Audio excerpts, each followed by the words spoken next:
ಇವಾಗ ಮಾಡಿರೋ domestic violence ಆ್ಯಕ್ಟಲ್ಲಿ 2 ತಿಂಗಳೊಳಗೆ ನ್ಯಾಯ ಕೊಡಬೇಕು ಅಂತ ಕಾನೂನಲ್ಲೇ ಹಾಕಿದ್ದಾರೆ.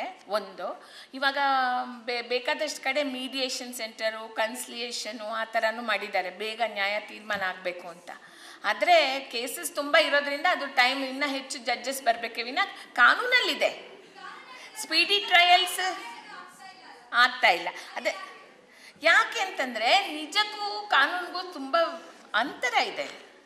ನಾನು ಹೇಳಿದ್ನಲ್ಲ ಫಸ್ಟೇ, ಕಾನೂನಲ್ಲಿದೆ ಸ್ಪೀಡಿ ಟ್ರಯಲ್, ಸುಪ್ರೀಂ ಕೋರ್ಟು ಹೇಳಿದೆ, ಅದು ಒಂದು ನಮ್ಮ ಫಂಡಮೆಂಟಲ್ ರೈಟ್ ಅಂತ ಹೇಳಿದೆ. ಯಾಕೆಂದರೆ ಅದ್ರದ್ದು ಎಷ್ಟು ಸತಿ ಡಿವೋರ್ಸ್ ಆಗಿ 10 ವರ್ಷ ಆದಮೇಲೆ ಡಿವೋರ್ಸ್ ಸಿಕ್ಕಿದ್ರೆ ಬೈ ದ ಟೈಮ್ ಆ ಹೆಂಗಸು ಇನ್ನೊಂದು ಮದುವೆ ಮಾಡ್ಕೊಳ್ಳೋದು ಕೂಡ ಕಷ್ಟ ಆಗುತ್ತೆ.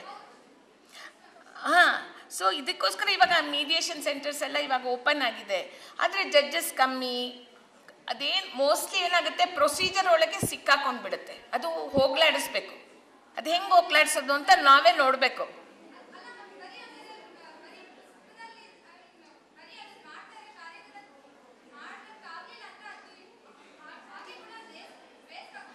ಇಲ್ಲ, ವೇಸ್ಟ್ ಅಂತ ಹೇಳೋಕ್ಕಾಗಲ್ಲ. ಇವಾಗ ನೋಡಿ, ಇನ್ನೂ ತುಂಬ ಇಂಪ್ರೂವ್ಮೆಂಟ್ ಮಾಡಬೇಕು. ಆದಮೇಲೆ ಸುಶೀಲಾ ಅವರು ಕೂಡ ಹೇಳ್ತಾರೆ ಅದ್ರ ಬಗ್ಗೆ. ಇಂಪ್ರೂವ್ಮೆಂಟ್ ಇರಬೇಕು ನಿಜ. ಆದರೆ ಕಾನೂನು, ಒಂದು ನಿಮಿಷ, ವಿಮೆನ್ಗೆ ಕಾನೂನು ಒಂದು ಒಳ್ಳೆ ಅಸ್ತ್ರ. ಎಷ್ಟೋ ಸತಿ ಹಸ್ಬೆಂಡ್ ಸ್ಟಾರ್ಟಿಂಗ್ ಹೊಡೆಯೋವಾಗ ಶುರು ಮಾಡಿದಾಗಲೇ ನೀವು ಹೇಳಿದರೆ ಪೊಲೀಸ್ ಸ್ಟೇಷನ್ ಹೋಗ್ತೀನಿ, ಡೊಮೆಸ್ಟಿಕ್ ವೈಲೆನ್ಸ್ ಆ್ಯಕ್ಟಲ್ಲಿ ಕೇಸ್ ಹಾಕ್ತೀನಿ, ಅಥವಾ ಬೇರೆ ಯಾರಾದರೂ ನಮಗೆ ತೊಂದರೆ ಕೊಟ್ಟಾಗ ಈವ್ ಟೀಸಿಂಗ್ ಮಾಡ್ತಾರೆ ಬೀದಿಲಿ ಹೋಗುವಾಗ, ಅಥವಾ ಸೆಕ್ಷುವಲ್ ಹ್ಯಾರಾಸ್ಮೆಂಟ್ ಆಗುತ್ತೆ ನಾವು ಕೆಲಸದ ಸ್ಥಳದಲ್ಲಿ, ಕಾಲೇಜಲ್ಲಿ ಲೆಕ್ಚರರ್ಸ್ ನಮ್ಮ ಮೇಲೆ ಏನಾದರೂ ಇದು ಮಾಡ್ತಾರೆ, ಅಥವಾ ನಮ್ಮ ಕೊಲೀಗ್ ಏನಾದ್ರು ಮಾಡ್ತಾರೆ ಅಂದಾಗ ಒಂದು ಕೇಸ್ ಇದೆ, ಒಂದು ಕಾನೂನು ಇದೆ ಅಂತ ನಾವು ಭಯ ಪಡಿಸೋದು ಒಂದು. ಎರಡನೇದು, ಕೇಸ್ ಹಾಕಿದ್ಮೇಲೆ ಎಷ್ಟು ಸತಿ ಆ ಹಿಂಸೆ ನಿಂತೋಗುತ್ತೆ. ಮೂರನೇದು ಜೀವನಾಂಶ ಅಥವಾ ಇದು ರೆಸ್ಟಿಟ್ಯೂಷನ್ ಆಫ್ ಕಾಂಜುಗಲ್ ರೈಟ್, ಅಥವಾ ಡಿವೋರ್ಸೇ, ಒಂದು ಹಿಂಸೆಯಿಂದ ಹೊರಗೆ ಬರೋಕ್ಕೆ ಡಿವೋರ್ಸೇ. ಎಷ್ಟೋ ಸತಿ ಅದರಲ್ಲಿ ಕೂಡ ನಿಮಗೆ ಕಾನೂನಿನಿಂದ ಉಪಯೋಗ ಆಗುತ್ತೆ. ಕೇಸ್ ಹಾಕೋದ್ರಿಂದ ಖಂಡಿತವಾಗ್ಲೂ ಉಪಯೋಗ ಆಗುತ್ತೆ. ಇವಾಗ ನಾವು ಪಬ್ಲಿಕ್ ಇಂಟ್ರೆಸ್ಟ್ ಲಿಟಿಗೇಷನ್ ಹಾಕಿರೋದು ಚೈಲ್ಡ್ ರೈಟ್ಸ್ ಬಗ್ಗೆ, ಹಿಂಸೆ ಆಗ್ತಾ ಇದೆ ಅಂತ, ಅದೊಂದು ಎಂಕ್ವೈರಿ ನಡೀತಾ ಇದೆ, ಒಂದು ನ್ಯೂಸ್ ಪೇಪರಲ್ಲಿ ಬರುತ್ತೆ. ಇದರಿಂದ ಉಪಯೋಗ ಇದೆ. ಆದರೆ ಇನ್ನೂ ಹೆಚ್ಚು ಹೆಚ್ಚು ನಿಜಕ್ಕೂ ಕಾನೂನಿಗೂ ಇರುವ ಅಂತರವನ್ನು ನಾವು ಕಮ್ಮಿ ಮಾಡಬೇಕಾಗಿದೆ. ಅದು ನಿಮ್ಮ ಕೈಯಲ್ಲಿದೆ. ಅಂದರೆ ಅದು ಕಾನೂನು ಪೂರ್ತಿ ವೇಸ್ಟ್ ಅಂತಲ್ಲ.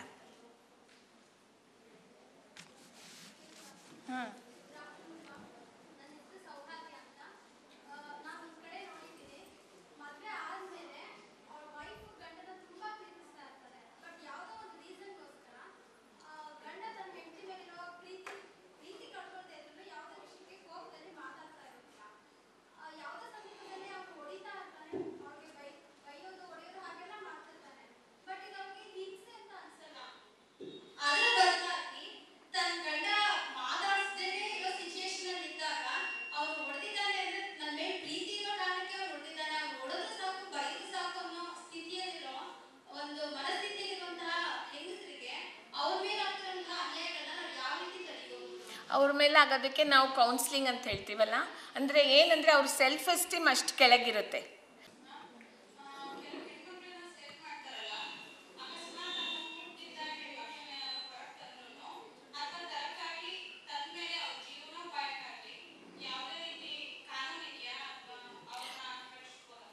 ಇದರಲ್ಲಿ ನಾನು ಹೇಳೋಕ್ಕೆ ಅರ್ಜೆಂಟ್ ಟ್ರಾಫಿಕಿಂಗ್ ಬಗ್ಗೆ ಹೇಳಿಲ್ಲ. Immoral trafficking act is a very important act. ಅದ್ರ ಪ್ರಕಾರ ವಿಕ್ಟಿಮ್ ಹೆಣ್ಮಕ್ಳು ಅಥವಾ ಮಕ್ಕಳು ಯಾರನ್ನ ಮಾರ್ತಾರೆ, ಯಾರನ್ನ ಒಬ್ಬರಿಂದ ಒಬ್ರು ಕೈಗೆ ಹೋಗ್ತಾ ಇದ್ದಾರೆ, ಅವರು ಅಫೆಂಡರ್ಸ್ ಅಲ್ಲ. ಆದರೆ ನಮ್ಮಲ್ಲಿ ಆಗ್ತಿರೋದು ಅವರನ್ನೇ ಜೈಲಿಗೆ ಹಾಕೋದು, ಟ್ರಾಫಿಕರ್ಸ್ನಲ್ಲ. ಹಾಗಿರುವಾಗ ಇಲ್ಲಿ ಫ್ರೀಡಮ್ ಇರೋದಲ್ಲ. ಯಾವುದೇ ಕಡೆ ಚಿಲ್ಡ್ರನ್ಸ್ ಹೋಮಿಂದಲೂ ಮಕ್ಕಳು ಓಡೋಗ್ತಾರೆ ಅಥವಾ ಟ್ರಾಫಿಕ್ ಇದರಿಂದ ಓಡೋಗ್ತಾರೆ. ಯಾಕೆ ಅಂತಂದರೆ ಅದೊಂದು ಇನ್ಸ್ಟಿಟ್ಯೂಷನ್ ಆಗೋಗುತ್ತೆ.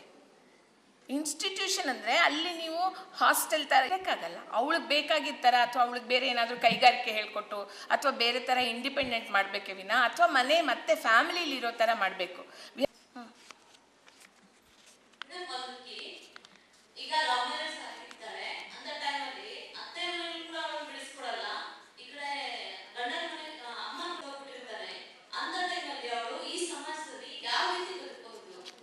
ಕೆಲ್ಸಕ್ಕೆ ಹೋಗಿ ಬದುಕ್ಬೋದು. ಎಷ್ಟು ಸತಿ ಫ್ಯಾಮಿಲಿ ಲಾ ಬಗ್ಗೆ ಮಾತಾಡುವಾಗ ಮೇಡಮ್ ಅವ್ರು ಹೇಳ್ಬೋದು. ಬಟ್ ಒಂದು ವಿಷಯ ಆಗತ್ತೆ, ಎಷ್ಟೋ ಸತಿ ಕುಟುಂಬದೊಳಗೂ ಇರೋ ಹಿಂಸೆನ ತಡ್ಕೊಂಡು ಯಾಕೆ ತಕ್ಷಣ ಎಷ್ಟು ಸತಿ ತಾಯಿ ಮನೆಯಲ್ಲೂ ಇಟ್ಕೊಳ್ಳಲ್ಲ ಅಥವಾ ಗಂಡನ ಮನೆಯಲ್ಲೂ ಸೇರಿಸ್ಕೊಳ್ಳಲ್ಲ. ಗಂಡ ಸತ್ತೋದ್ರೆ ತುಂಬಾ ತೊಂದರೆಗೊಳಗಾಗೋದು ನಿಜ. ಮಕ್ಕಳು ಆಗೋಗಿರ್ತಾರೆ, ಒಂದು ಸತಿ HIV ಪಾಸಿಟಿವ್ ಆಗಿರ್ತಾರೆ ಕೆಲವರು. HIV ಪಾಸಿಟಿವ್ ಆಗಿದ್ದಾಗ ಅವ್ರಿಗೆ ಬೇರೆ ಫ್ರೆಂಡ್ ಎಲ್ಲರೂ ಈಕ್ವಲ್ ಆಗಿದ್ದೀವಿ ಇವಾಗ ವಿಮೆನ್, ಅವರು ಹೆಂಗಸರಿಗೆಲ್ಲ ಹಕ್ಕು ಸಿಕ್ಬಿಟ್ಟಿದೆ, ಬೇಕಾದಷ್ಟು ಕಾನೂನಿದೆ, ಅಥವಾ ನಾವೆಲ್ಲರೂ ಸಬಲರು. Thank you, ma'am, for that valuable talk, and we are really privileged to have you here.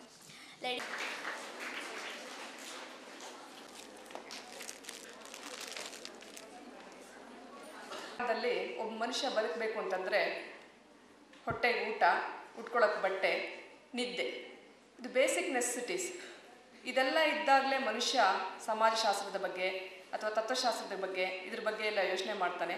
ಅವನು ಬದುಕಬೇಕು, ಆಮೇಲೆ ಅವನು ಚೆನ್ನಾಗಿ ಹೇಗೆ ಬದುಕೋದು ಅನ್ನೋದ್ರ ಬಗ್ಗೆ ಯೋಚನೆ ಮಾಡ್ತಾನೆ ಅಂತ ಹೇಳ್ತಾ ಇದ್ರು. ಆದರೆ ಈಗ ಕಾಲ ಬದಲಾಗಿದೆ. ಮನುಷ್ಯ ಬದುಕಬೇಕಾದ್ರೆ ಮೊದಲು ಅವನಿಗೆ ಕಾನೂನು ಬೇಕು. ಏನು ಕಾನೂನಿದೆ ಅನ್ನೋದು ಬೇಕಾಗಿದೆ. ತನಗೇನು ರಕ್ಷಣೆ ಇದೆ ತಾನು ಬದುಕಲಿಕ್ಕೆ ಅನ್ನೋದು ಅವನಿಗೆ ಗೊತ್ತಾಗಬೇಕು. ಆಮೇಲೆ ಬೇಕಾದ್ರೆ ಹೊಟ್ಟೆಗೆ ಊಟ, ಬಟ್ಟೆ, ನಿದ್ದೆ ಇದನ್ನೆಲ್ಲ ಆಮೇಲೆ ಮಾಡ್ಕೊಳ್ಬಹುದು ಅನ್ನೋ ಒಂದು ಸಿಚುವೇಶನ್ ನಾವು ಬಂದಿದ್ದೀವಿ ಅನಿಸುತ್ತೆ. ಕೆಲವರು ಹಿಂದ್ಗಡೆ ಕೂತ್ಕೊಂಡು ಮಾತಾಡ್ತಾ ಇದ್ದಾರೆ. ಪ್ರಾಸ್ತಾವಿಕವಾಗಿ ಒಂದು ವಿಷಯನ ಹೇಳ್ತೀನಿ. ಹಿಂದ್ಗಡೆ ಬೆಂಚಿನವರುಗಳಿಗೆ ಮಾತ್ರ ಆಟೋಲ್ ಬರಬೇಕಾದ್ರೆ ಬಸ್ಸಿನ ಬಗ್ಗೆ ಯೋಚನೆ ಮಾಡ್ತೀವಿ. ಈಗ ನೀವೆಲ್ಲ ನಿಮ್ಮ ಲೆಕ್ಚರರ್ಗಳ ಪ್ರೆಷರಿಂದನೋ ಅಥವಾ ಇನ್ಯಾವುದೋ ಒತ್ತಡದಿಂದಲೋ ಇಲ್ಲಿ ಬಂದು ಕೂತ್ಕೊಂಡ್ಬಿಟ್ಟಿದ್ದೀರಾ. ದಯವಿಟ್ಟು ಇಲ್ಲಿ ಶೀಲಾ ರಾಮನಾಥನಾಗಲಿ, ಸುಶೀಲಾ ಆಗಲಿ, ನೆಕ್ಸ್ಟ್ ಬರ್ತಕ್ಕಂಥ ಗೀತಾ ಪಾಪಣ್ಣ ಆಗಲಿ, ನಾವೇನು ಹೇಳ್ತೀವೋ ಈಗ ಆ ವಿಷಯದ ಬಗ್ಗೆ ಮಾತ್ರ ನಿಮ್ಮ ಒಂದು ಕಾನ್ಸಂಟ್ರೇಷನ್ ಇರಲಿ. ಇದನ್ನು ದಾಟಿ ಹೋದಾಗ ಏನಾಗುತ್ತೆ ಅಂತ ಅದನ್ನು ನಾವು ಬೆಳೆಯೋದಕ್ಕೆ ಸಾಧ್ಯ ಆಗೋದಿಲ್ಲ. ದಯವಿಟ್ಟು ಕ್ಷಮಿಸಿ, ತಪ್ಪು ತಿಳ್ಕೊಳ್ಬೇಡಿ. ಹಿಂದ್ಗಡೆ ಇದ್ದು ಕಾನ್ಸಂಟ್ರೇಷನ್ ಕೊಡದೇ ಇದ್ದಂಥವರಿಗೆ ಮಾತ್ರ ಇದು ಅನ್ವಯ ಆಗುತ್ತೆ, ಕೊಟ್ಟಿದ್ದಂಥವ್ರಿಗೆ ಇದು ಅನ್ವಯ ಆಗೋದಿಲ್ಲ. ನನ್ನನ್ನು ಕ್ಷಮಿಸಿ. ಈಗ ವಿಷಯಕ್ಕೆ ಬಂದಾಗ ಕೆಲವು ಕಾನೂನುಗಳ ವಿಚಾರವಾಗಿ ನಾನು ನಿಮ್ಗೆ ತಿಳಿಸ್ಲಿಕ್ಕೆ ಇಷ್ಟಪಡ್ತೇನೆ. ಮೊಟ್ಟ ಮೊದಲನೇದಾಗಿ ಜೀವನಾಂಶದ ವಿಷಯ. ಈಗ ಮದುವೆ ಮಾಡ್ಕೊಂಡಿರ್ತಕ್ಕಂಥ ಗಂಡ ಆಗಿರ್ತಕ್ಕಂಥವನು ತನ್ನ ಹೆಂಡತಿಯನ್ನು, ಮಕ್ಕಳನ್ನು ಸಾಕುವಂತಹ ಒಂದು ಕರ್ತವ್ಯ ಅವನಿಗಿರುತ್ತೆ. ಹಾಗೆಯೇ ತನ್ನ ತಾಯಿಯನ್ನು ಸಾಕುವಂಥ ಕರ್ತವ್ಯ ಅವನಿಗಿರುತ್ತೆ. ವೃದ್ಧ ತಂದೆ ತಾಯಿಯನ್ನು ಪೋಷಿಸುವಂಥ ಕರ್ತವ್ಯ ಅವನಿಗಿರುತ್ತೆ. ಎಲ್ಲ ಹೆಂಗಸರು ಸಹ ಕೆಲಸಕ್ಕೆ ಹೋಗೋ ಹೆಂಗಸರೇ ಆಗಿರೋದಿಲ್ಲ. ಯಾರು ಜೀವನಾಂಶವನ್ನು ಪಡೆಯಬಹುದು ಅನ್ನೋದು ಮೊಟ್ಟ ಮೊದಲನೇ ಪ್ರಶ್ನೆ. ಯಾರಿಗೆ ತನ್ನನ್ನು ತಾನು ಸಾಕಿಕೊಳ್ಳೋದಕ್ಕೆ ಆಗೋದಿಲ್ವೋ ಅಂತಹವರು ನ್ಯಾಯಾಲಯದಿಂದ ನನಗೆ ಇಂಥವರಿಂದ ಜೀವನಾಂಶವನ್ನು ಕೊಡಿಸಿ ಅಂತ ಹೇಳಿ ಅರ್ಜಿಯನ್ನು ಹಾಕ್ಕೊಳ್ಬೋದು. ಅಂದರೆ ಒಬ್ಬ ಹೆಂಡತಿಗೆ ತನ್ನನ್ನು ತಾನು ಸಾಕಿಕೊಳ್ಳೋದಕ್ಕೆ ಆಗದೇ ಇರತಕ್ಕಂಥ ಸಂದರ್ಭದಲ್ಲಿ ಆಕೆ ನ್ಯಾಯಾಲಯದಲ್ಲಿ ಅರ್ಜಿಯನ್ನು ಕೊಡ್ಬೋದು. ಅವಳು ಯಾವುದೇ ಕೆಲಸಕ್ಕೆ ಹೋಗದೇ ಇರಬೇಕು. ಅವಳಿಗೆ ಕೆಲಸಕ್ಕೆ ಹೋಗಿ ತನ್ನನ್ನು ತಾನು ಪೋಷಿಸಿಕೊಳ್ಳುವಂತಹ ಒಂದು ಛಾತಿ ಅಥವಾ ಒಂದು ನೈಪುಣ್ಯತೆ ಅವಳಲ್ಲಿ ಇಲ್ಲದೇ ಇರಬೇಕು. ಅಂಥ ಸಂದರ್ಭದಲ್ಲಿ ಆಕೆ ಏನು ಮಾಡ್ಬೋದು, ನನಗೆ ಜೀವನಾಂಶವನ್ನು ಕೊಡಿಸ್ಕೊಡಿ ಅಂತ ಗಂಡನ ಮೇಲೆ ಕೇಸನ್ನು ಹಾಕ್ಬೋದು. ಗಂಡ ಆಗಿರ್ತಕ್ಕಂಥವನು ತನ್ನನ್ನು ಸಾಕುವುದಕ್ಕೆ, ತನ್ನ ಮಕ್ಕಳನ್ನು ಸಾಕುವುದಕ್ಕೆ ನಿರ್ಲಕ್ಷ್ಯ ಮಾಡ್ತಾ ಇದ್ದಾನೆ ಅಂತ ಹೇಳಿ ಆಕೆಯನ್ನು ಅರ್ಜಿಯನ್ನು ಹಾಕ್ಕೊಂಡ್ರೆ ಇದನ್ನು ಸಮ್ಮರಿ ಪ್ರೊಸೀಡಿಂಗ್ಸ್ ಅಂತ ಹೇಳ್ತಾರೆ. ಆ ಸಮ್ಮರಿ ಪ್ರೊಸೀಡಿಂಗ್ಸ್ ಅಂದರೆ ಬಹಳ ಬೇಗನೆ ಆಗುತ್ತೆ. ಇತ್ತೀಚಿನ ದಿನಗಳಂತೂ 3 ತಿಂಗಳಲ್ಲಿ ಈ ಒಂದು ಕೇಸುಗಳನ್ನು ತೀರ್ಮಾನ ಮಾಡಿಕೊಡ್ತಾ ಇದ್ದಾರೆ. ಆದರೆ ನ್ಯಾಯಾಲಯಕ್ಕೆ ಒಂದು ಹೆಣ್ಣು ಈ ಕೇಸನ್ನು ಹಾಕಿದ ತಕ್ಷಣ ಗಂಡ ಆಗಿರ್ತಕ್ಕಂಥವ್ನು ಏನು ಮಾಡ್ತಾನೆ ಅಂತಂದರೆ ಆತ ಒಬ್ಬ ಲಾಯರ್ನ ಇಟ್ಕೊಳ್ತಾನೆ.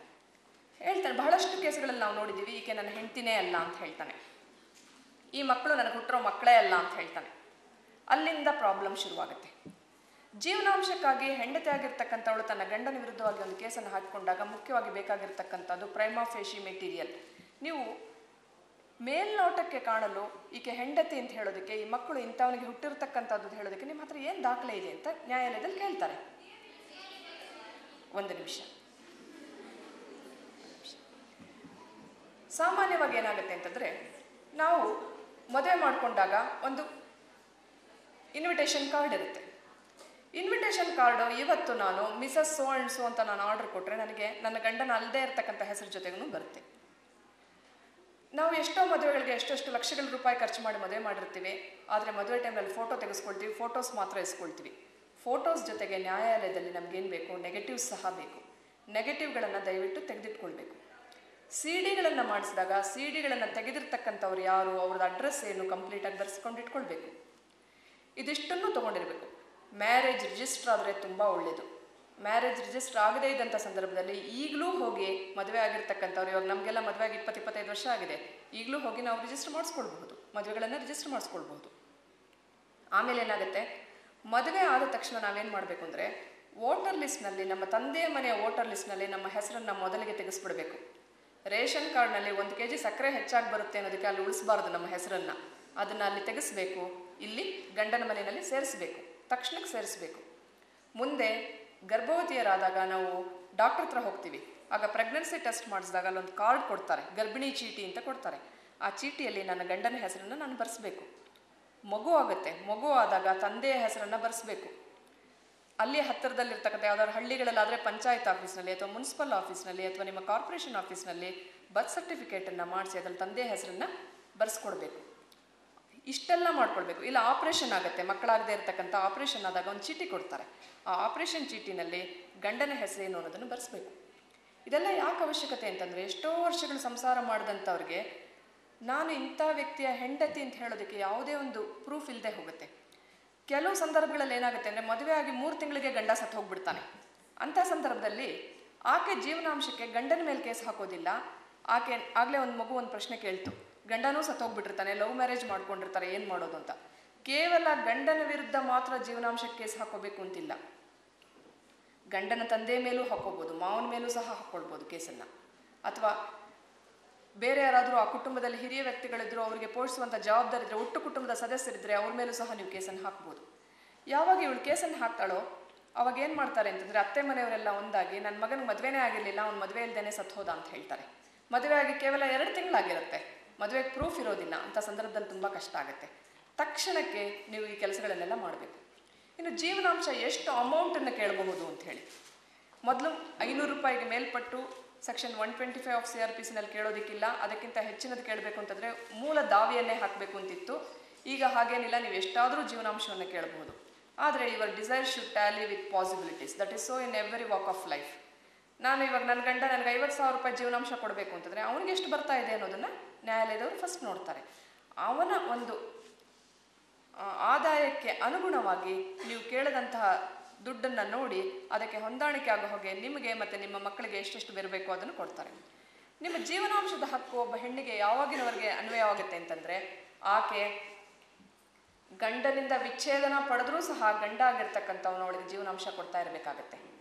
ಅವಳು ಇನ್ನೊಂದು ಮದುವೆ ಆಗುವವರೆಗೂ ಸಹ ಈ ಗಂಡ ಅವಳಿಗೆ ಜೀವನಾಂಶನ ಕೊಡ್ತಾನೇ ಇರಬೇಕು. Even if is a divorcee also, even after divorce ಅವನೇನು ಮಾಡಬೇಕು, ಹೆಂಡತಿಗೆ ಜೀವನಾಂಶನ ಕೊಡ್ತಾನೆ ಇರಬೇಕು.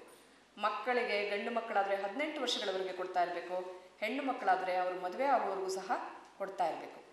ಈ ಪೊಸಿಷನ್ ಯಾವಾಗ ಚೇಂಜ್ ಆಗುತ್ತೆ ಅಂತಂದರೆ, ಹೆಂಡತಿ ಗಂಡನಿಂದ ಜೀವನಾಂಶವನ್ನು ಪಡ್ಕೊಂಡು ಆಮೇಲೆ ಅಡಲ್ಟ್ರಸ್ ರಿಲೇಷನ್ಶಿಪ್ ಅಂತ ಹೇಳ್ತೀವಿ. ಅಂದರೆ ನಾನು ನನ್ನ ಗಂಡನನ್ನು ಬಿಟ್ಟು ಬೇರೆ ಯಾವುದೋ ಒಬ್ಬ ವ್ಯಕ್ತಿ ಜೊತೆಗೆ ದೈಹಿಕ ಸಂಬಂಧವನ್ನು ಇಟ್ಕೊಂಡಿರ್ತೀನಿ. ಅಂತಹ ಸಂದರ್ಭದಲ್ಲಿ ಆ ಒಂದು ಪ್ರೂಫನ್ನು ಗಂಡ ಆಗಿರ್ತಕ್ಕಂಥ ಒಂದು ನ್ಯಾಯಾಲಯಕ್ಕೆ ಕೊಟ್ಟರೆ ಅವಳಿಗೆ ಜೀವನಾಂಶವನ್ನು ನ್ಯಾಯಾಲಯದವರು ಕಟ್ ಮಾಡಿಬಿಡ್ತಾರೆ, ಕೊಡೋದನ್ನು ನಿಲ್ಲಿಸ್ತಾರೆ. ಮಕ್ಕಳೇನಾದ್ರು ಕೆಲಸಕ್ಕೆ ಸೇರಿಕೊಂಡ್ರು ಅಂತ ಗೊತ್ತಾದರೆ, ಗೇನ್ಫುಲಿ ಎಂಪ್ಲಾಯ್ಡ್ ಅಂತ ಗೊತ್ತಾದರೆ, ಅಂಥ ಸಂದರ್ಭದಲ್ಲಿ ಜೀವನಾಂಶವನ್ನು ಕೊಡೋದನ್ನು ನಿಲ್ಲಿಸಿ ಅಂತ ಹೇಳ್ತಾರೆ. ಈ ಜೀವನಾಂಶದ ಕೆಲವು ಕೇಸುಗಳಲ್ಲಿ ಏನಾಗುತ್ತೆ ಅಂತಂದರೆ, ಜೀವನಾಂಶ ಕೋರ್ಟಲ್ಲಿ ಆರ್ಡರ್ ಆಗುತ್ತೆ, ಆದರೂ ಗಂಡ ಆಗಿರ್ತಕ್ಕಂಥವ್ನು ಕೊಡೋದೇ ಇಲ್ಲ. ಆವಾಗ ಆ ಒಂದು ಆರ್ಡ್ರನ್ನ ಇಟ್ಕೊಂಡು ನಾವು ಎಕ್ಸಿಕ್ಯೂಷನ್ಗೆ ಹಾಕ್ಬೋದು. ಅವನ ಮನೆಯಲ್ಲಿರ್ತಕ್ಕಂಥ ವಸ್ತುಗಳನ್ನೆಲ್ಲ ಅಟ್ಯಾಚ್ಮೆಂಟ್ ಮಾಡ್ತಾರೆ, ಅದನ್ನು ಮಾರಾಟ ಮಾಡಿ ಅವಳಿಗೆ ಕೊಡಿಸ್ತಾರೆ. ಕೆಲವ್ರು ಏನು ಮಾಡ್ತಾರೆ ಅಂತಂದರೆ, ಆಗಲೂ ಕಟ್ಟೋದಿಲ್ಲ, ಜೈಲಿಗೆ ಹಾಕ್ತಾರೆ. ಜೈಲ್ FLW ಅಂತ ಫೈನ್ ಲೆವಿ ವಾರೆಂಟ್ ಕೊಡ್ತಾರೆ. ಆಗಲೂ ಮಾಡದೇ ಇದ್ದರೆ ಅವ್ರನ್ನ ಜೈಲ್ ಕಳಿಸ್ತಾರೆ. ಜೈಲಲ್ಲಿ ಕೂಡಿಸಿ ಕೆಲವ್ರು ಏನು ಮಾಡ್ತಾರೆ ಅಂತ, ನನ್ನ ಗಂಡ ಕುಡ್ಕ ಮೇಡಮ್, ಅವ್ನಿಗೆ ದಿನಕ್ಕೆ ನಾನೇ 20 ರೂಪಾಯಿ ಕೊಡಬೇಕು, ಅವನ ಮೇಲೆ ನಾನು ಜೀವನಾಂಶಕ್ಕೆ ಕೇಸ್ ಹಾಕಿ ಏನು ಮಾಡೋದು ಅಂತ ಕೇಳ್ತಾರೆ ಹಳ್ಳಿಗಳ ಕಡೆ. ಇದು ವಾಸ್ತವಿಕವಾಗಿರ್ತಕ್ಕಂಥ ಪ್ರಾಬ್ಲಮ್ಮು. ಆಗ ನಾವೇನು ಮಾಡ್ತೀವಿ ಅಂತ, ನೀನು ಕೇಸ್ ಹಾಕಮ್ಮ, ಅವನ ಮೇಲೆ ಒಂದು ಆರ್ಡ್ರ್ ಆಗಲಿ, ಅವ್ನು ಜೈಲಲ್ಲಿರಲಿ ಒಂದು 3 ತಿಂಗಳು, ಅವಾಗ ಕುಡಿಯೋದಾದ್ರೂ ನಿಲ್ಲುತ್ತೆ, ಪ್ಲಸ್ ಜೈಲಲ್ಲಿ ಅವನು ಕೂಲಿ ಮಾಡಿಸ್ತಾರೆ. ಆ ಹಣವನ್ನು ಹೆಂಡತಿಗೆ ಕಳಿಸೋದಕ್ಕೆ ಆರ್ಡರ್ ಮಾಡ್ತಾರೆ. ಇಷ್ಟೆಲ್ಲ ಅನುಕೂಲಗಳಿರೋದ್ರಿಂದ ಇದನ್ನು ಉಪಯೋಗಿಸ್ಕೊಳ್ಬೋದು. ಬಹುಶಃ ಮುಂಬರುವ ಜನಾಂಗಗಳಲ್ಲಿ ಏನಾಗುತ್ತೆ ಅಂತಂದರೆ, ಈಗ ನಾವೆಲ್ಲ ವೆಲ್ ಎಜುಕೇಟೆಡ್, ನಾವೆಲ್ಲ ಕೆಲಸಕ್ಕೆ ಹೋಗ್ತೀವಿ, ಮುಂದೆ ನಮಗೆಲ್ಲ ಇದರ ಅವಶ್ಯಕತೆನೇ ಇರೋದಿಲ್ವಲ್ಲ ಅಂತ ನೀವು ಕೇಳಬಹುದು. ಆದರೆ ಸಿಚುಯೇಷನ್ಸ್ ಒಬ್ಬ ಮನುಷ್ಯನಿಗೆ ಯಾವ ರೀತಿ ಬರುತ್ತೆ ಅಂತ ಹೇಳೋಕ್ಕಾಗೋದಿಲ್ಲ.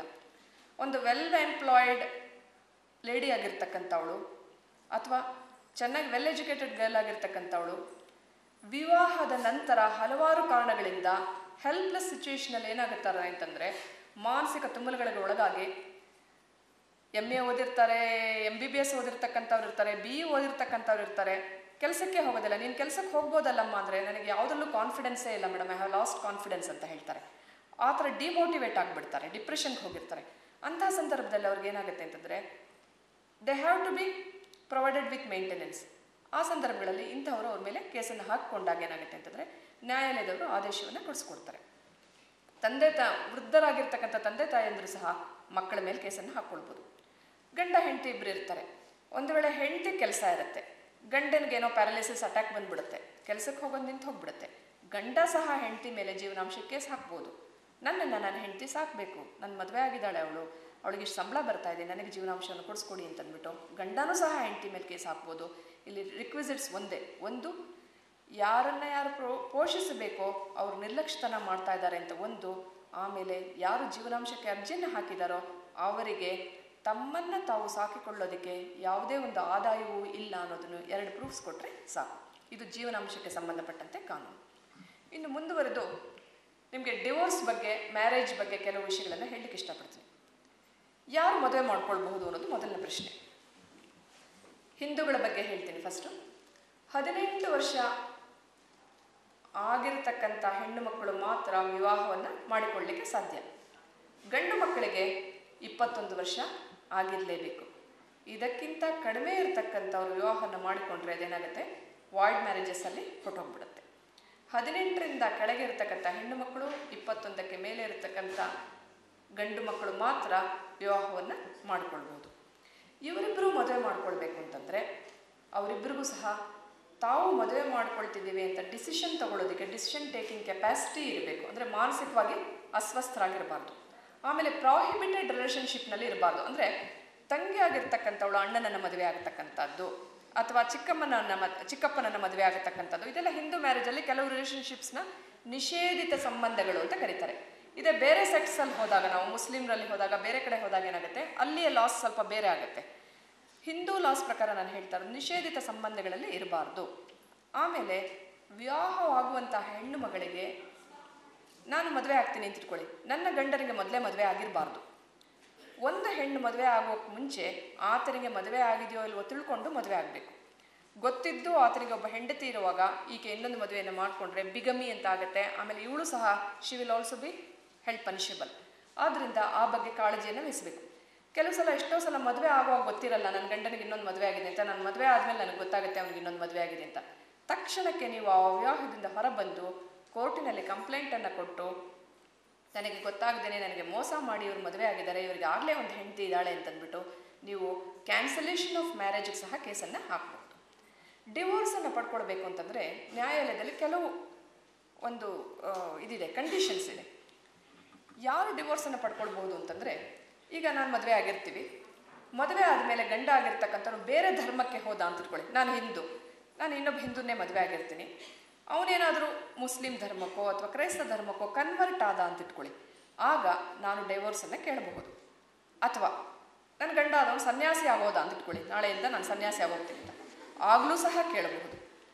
ಅಥವಾ ನಪುಂಸಕನಾಗಿದ್ದ ಅಂತ ಇಟ್ಕೊಳ್ಳಿ, ಆಗಲೂ ಸಹ ಕೇಳಬಹುದು. ಅಥವಾ ಕುಷ್ಠರೋಗ ಅಥವಾ ಲೈಂಗಿಕ ಸಂಬಂಧದಿಂದ ಒಬ್ಬರಿಗೆ ಒಬ್ಬರಿಗೆ ಹೋಗುವಂತಹ ಕೆಲವು ಕಾಯಿಲೆಗಳು, ಅಂದರೆ ಫಾರ್ ಎಕ್ಸಾಂಪಲ್ ಏಡ್ಸ್, ಈ ಥರದ್ದು ಲೈಂಗಿಕ ಸಂಬಂಧದಿಂದ ಒಬ್ಬರಿಂದ ಒಬ್ಬರಿಗೆ ಹರಡುವಂತಹ ಕಾಯಿಲೆಗಳು ಇರತಕ್ಕಂಥ ಗುಹ್ಯ ರೋಗಗಳು ಅಂತ ಕರಿತೀವಿ. ಈ ಥರ ಗುಹ್ಯ ರೋಗಗಳಿದೆ ಅಂತಾಗಲೂ ಸಹ ನಾವು ಡಿವೋರ್ಸನ್ನು ಒಬ್ಬ ವ್ಯಕ್ತಿ ಗಂಡು ಹೆಣ್ಣಿನ ಬಗ್ಗೆನೂ ಪಡ್ಕೋಬೋದು, ಹೆಂಡತಿ ಗಂಡನ ಬಗ್ಗೆನೂ ಪಡ್ಕೋಬೋದು.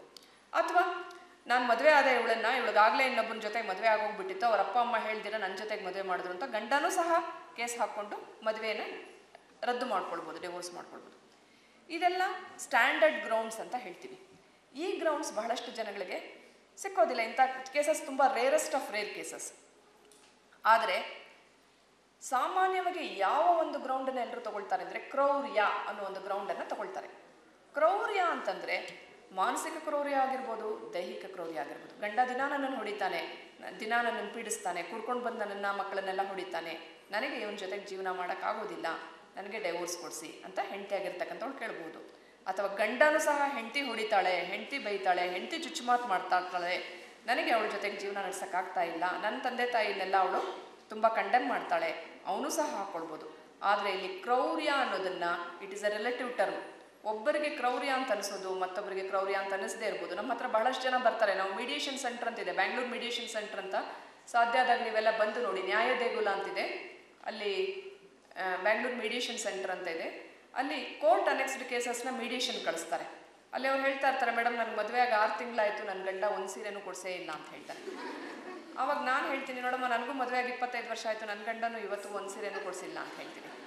ನಮಗೆ ಅದು ಕ್ರೌರ್ಯ ಅಂತಲೇ ಅನಿಸಿರಲಿಲ್ಲ ನಮ್ಮ ಒಂದು ಪರಿಭಾಷೆಯಲ್ಲಿ. ಈಗಿನವ್ರಿಗೆ demands, expectations are changing from day to day. ಈಗಿನವ್ರಿಗೆ ಹಲವಾರು ಆ್ಯಂಗಲ್ಸ್ನಲ್ಲಿ ಅವ್ರು ಯೋಚನೆ ಮಾಡ್ತಾರೆ. ಯಾವುದು ನಮ್ಮ ವೈವಾಹಿಕ ಜೀವನವನ್ನು ಸುಸ್ಥಿರವಾಗಿ ಉಳಿಸ್ಕೊಳ್ಳೋದಕ್ಕೆ ಅವಶ್ಯಕತೆಯೋ ಅದನ್ನು ಮಾತ್ರ ನಾವು ಯೋಚನೆ ಮಾಡಬೇಕು. ಕ್ರೌರ್ಯ ಅನ್ನೋದನ್ನು ಒಬ್ಬ ವ್ಯಕ್ತಿ ಬಂದು ನ್ಯಾಯಾಲಯದಲ್ಲಿ ಹೇಳಿದಾಗ ಕ್ರೌರ್ಯದ ಪರಿಮಿತಿಯಲ್ಲಿ ಇದೆಯೇ ಇಲ್ಲವೇ ಅನ್ನೋದನ್ನು ನ್ಯಾಯಾಧೀಶರಾಗಿರ್ತಕ್ಕಂಥವ್ರು ನೋಡ್ತಾರೆ. ಅವರಿಗೆ ಕ್ವಾಲಿಫಿಕೇಷನ್ ಅಷ್ಟೇ ಅಲ್ಲ, ಒಂದು ಅನುಭವವೂ ಆಗಿರುತ್ತೆ. ಆ ಅನುಭವ ಆಗಿರ್ತಕ್ಕಂಥ ಒಬ್ಬ ವ್ಯಕ್ತಿ ಅಲ್ಲಿ ಕೂತಿದ್ದಾಗ ಏನು ಮಾಡ್ತಾನೆ, ರಿಲೇಟಿವ್ ಟರ್ಮ್, ಕ್ರೌರ್ಯ ಅಂತಕ್ಕಂಥದ್ದು ಒಂದು ರಿಲೇಟಿವ್ ಟರ್ಮ್. ಈಕೆ ಹೇಳ್ತಕ್ಕಂಥ ಕ್ರೌರ್ಯ ಅಂತಕ್ಕಂಥದ್ದು ಮ್ಯಾರೇಜ್ ಅನ್ನೋ ರಿಲೇಷನ್ಶಿಪ್ನ ಬಲಿಗೆ ತೆಗೆದುಕೊಳ್ಳುವಂತಹ ಕ್ರೌರ್ಯವೇ ಅಥವಾ ಅಲ್ವೇ ಅಂತ ನೋಡ್ತಾನೆ. ಆ ಕ್ರೌರ್ಯ ಇದ್ರೂ ಸಹ ಜೀವನ ಚೆನ್ನಾಗಿ ಹೋಗಬಹುದು ಅಂತಂದರೆ ಆ ಕೇಸನ್ನು ಡಿಸ್ಮಿಸ್ ಮಾಡ್ತಾರೆ. ಆ ಕ್ರೌರ್ಯದಿಂದ ಇಬ್ಬರ ವ್ಯಕ್ತಿಗಳ ರಿಲೇಷನ್ಶಿಪ್ಗಷ್ಟೇ ಅಲ್ಲ, ವ್ಯಕ್ತಿಗಳಿಗೂ ಸಹ ತೊಂದರೆ ಆಗುತ್ತೆ ಅಂತ ಗೊತ್ತಾದಾಗ ಏನು ಮಾಡ್ತಾರೆ, ಆ ಒಂದು ವಿವಾಹವನ್ನು ರದ್ದುಪಡಿಸಲಿಕ್ಕೆ ಒಂದು ಆದೇಶವನ್ನು ಕೊಡ್ತಾರೆ. ಡೈವೋರ್ಸನ್ನು ಪಡ್ಕೊಂಡಾಗ ಡಿವೋರ್ಸ್ಡ್ ವೈಫ್ಗೆ ಪರ್ಮನೆಂಟ್ ಆಲಿಮನಿ ಅಂತ ಸಾಮಾನ್ಯವಾಗಿ ಗಂಡಸರು ಕೊಡಬೇಕಾಗಿ ಒಂದು ಆದೇಶವನ್ನು ಮಾಡ್ತಾರೆ. ಅಂದರೆ ಶಾಶ್ವತವಾಗಿ ಜೀವನಾಂಶವನ್ನು ಕೊಡಬಹುದು, ಅಥವಾ ತಿಂಗಳಿಗೂ ಆಕೆ ಇನ್ನೊಂದು ಮದುವೆ ಮಾಡ್ಕೊಳ್ಳೋರ್ಗೂ, ಆಕೆಗೆ ಇನ್ನೊಂದು ಕೆಲಸ ಸಿಕ್ಕೋರ್ಗೂ ಕೊಡ್ತೀನಿ ಅಂತಲೂ ಮಾಡ್ಬೋದು. ಈ ಥರ ಡೈವೋರ್ಸ್ ಕೇಸಸ್ ಹಾಕ್ಕೊಂಡಾಗ ಕಸ್ಟಡಿ ಆಫ್ ದಿ ಚಿಲ್ಡ್ರನ್ ಪ್ರಶ್ನೆ ಬರುತ್ತೆ. 2 ಮಕ್ಕಳು ಇರ್ತಾರೆ, ತಂದೆ ನನಗೂ ಬೇಕು ಅಂತಾನೆ, ತಾಯಿ ನನಗೂ ಬೇಕು, ಒಂದೇ ಮಗು ಇರುತ್ತೆ, ನನಗೂ ಬೇಕು ಅಂತಾರೆ, ನನಗೂ ಬೇಕು ಅಂತಂತ. ಈ ಕಸ್ಟಡಿ ಆಫ್ ದಿ ಚಿಲ್ಡ್ರನಲ್ಲಿ ಏನು ಮಾಡ್ತಾರೆ, ಸಾಮಾನ್ಯವಾಗಿ ಮಕ್ಕಳು 5 ವರ್ಷದ ಒಳಗಡೆ ಇರತಕ್ಕಂಥ ಮಕ್ಕಳ ಕಸ್ಟಡಿಯನ್ನು ತಾಯಿಗೆ ಕೊಡ್ತಾರೆ. ದೋ ನ್ಯಾಚುರಲ್ ಗಾರ್ಡಿಯನ್ ಇಸ್ ಫಾದರ್, ತಾಯಿಯ ಕಡೆಗೆ ಕೊಡ್ತಾರೆ. 5 ವರ್ಷ ಆದಮೇಲೆ ಯಾರ ಹತ್ರ ಮಗು ಇದ್ರೆ ಒಳ್ಳೆಯದು ಅನ್ನೋದನ್ನು ನ್ಯಾಯಾಲಯ ನೋಡುತ್ತೆ. ತಂದೆಯ ಆಸೆಗೆ ತಾಯಿಯ ಆಸೆಗೆ ನೋಡೋದಿಲ್ಲ. ಮೊದಲೆಲ್ಲ ಏನಾಗ್ತಿತ್ತು, ತಂದೆ ಆಗಿರ್ತಕ್ಕಂಥ ಅವ್ನು ಕೆಲಸಕ್ಕೆ ಹೋಗ್ತಾನೆ, ತಾಯಿ ಹೇಳ್ತಾಳೆ ಅವ್ನು ಕೆಲಸಕ್ಕೆ ಹೋಗ್ತಾನೆ, ನಾನು ಮನೆಯಲ್ಲೇ ಇರ್ತೀನಿ, ನಾನು ಮಕ್ಕಳನ್ನ ನೋಡ್ಕೊಳ್ತೀನಿ ಅಂತ ಹೇಳ್ತಾನೆ. ಆದರೆ ಇತ್ತೀಚಿನ ದಿನಗಳಲ್ಲಿ ಏನಾಗಿದೆ, ಹೆಂಡತಿ ಆಗಿರ್ತಕ್ಕಂಥವಳು ಯಾವುದೋ ಒಂದು ಸಾಫ್ಟ್ವೇರ್ ಕಂಪ್ನಿಗೆ ಹೋಗ್ತಾಳೆ, ಗಂಡನೂ ಹೋಗ್ತಾನೆ, ಇಬ್ಬರು ಮಕ್ಕಳನ್ನ ಬೇಕು ಅಂತಾರೆ. ಇವಳು ಹೇಳ್ತಾಳೆ ನಮ್ಮಪ್ಪ ಅಮ್ಮ ನೋಡ್ಕೊಳ್ತಾಳೆ ಅಂತ, ಅವನು ಹೇಳ್ತಾನೆ ನಮ್ಮಪ್ಪ ಅಮ್ಮ ನೋಡ್ಕೊಳ್ತಾರೆ ಮೇಡಮ್, ಅವಳು ಯಾಕೆ ನೋಡ್ಕೋಬೇಕು ಅಂತ ಹೇಳ್ತಾರೆ. ತುಂಬ ಕಷ್ಟ ಆಗುತ್ತೆ ಅಂತ ಸಂದರ್ಭದಲ್ಲಿ. ಇದೆಲ್ಲ ಇರುವಾಗ ನ್ಯಾಯಾಲಯದವರು ಯಾರ